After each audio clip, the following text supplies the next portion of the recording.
G.I.A Automotive 1998 GMC SAVANNA 2500. So real quick, I'm gonna tell you what I had to do to take this alternator out. I installed the new one on there, but before I put it all together, I figured I'd do a video and what I had to do. This is not a how to do it video. This is just gonna explain what I had to do to remove it, and hopefully it will be helpful to you if you're a mechanic and you're just looking for some tips. So these bolts are 13 millimeters. There's one electrical plug in the back, and then there's the hot wire that comes from the battery to the alternator in the back with a 13 millimeter nut. You'll be able to loosen everything up, take the alternator. You will be able to loosen it, but you won't be able to clear it from the shroud. The fan shroud will be in the way, so two 10 millimeters on one side and then two 10 millimeters on this side. That's one hole there, and the other one is right here. You will need to remove the upper radiator hose to slide over the shroud. You will remove the air box, the coolant canister, the coolant reservoir to start those two first, and a flathead to get the intake housing from the air box. It's all one unit.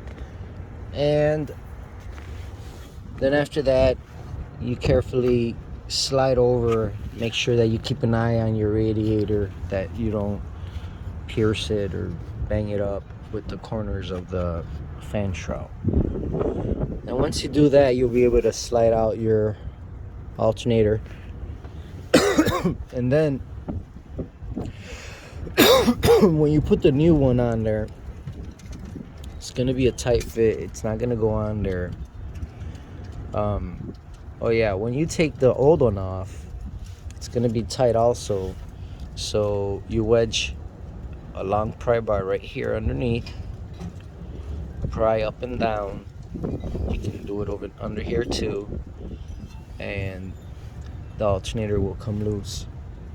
So once you put this new one in place, line up the bolts the best way you can, then get yourself a punch to start with.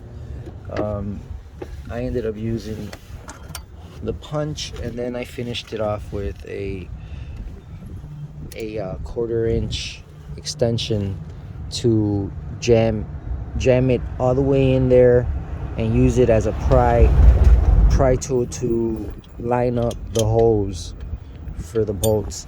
Then after that, after you line up the bolts, you put your screw in there and you grab your hammer and carefully swing it so you hit the hammer inwards. And you definitely need the hammer for it, because I couldn't do it. You can put it on there and try to turn it with your wrench, and it'll stay in one place. So you have to get them past that metal sleeve that stays in the bracket of the whole assembly when you remove the alternator. So you have to hit these bolts with a hammer. Once you do that, you'll be able to tighten it down, secure it. And as far as the belt, it's going to be really easy because it's still looped around everywhere. I just got to stretch it, and remember that it goes like this, and then it goes under this idler pulley here and over. Or you can do it vice versa. Actually, you can just line it up over the alternator, and then when you get your tensioner on that tension, your wrench on that tensioner, you'll be able to slide it downwards.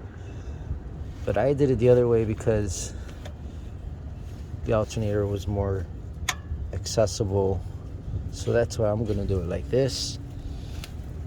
The belt's already there, ready for me, and I'm just gonna put the tension on there.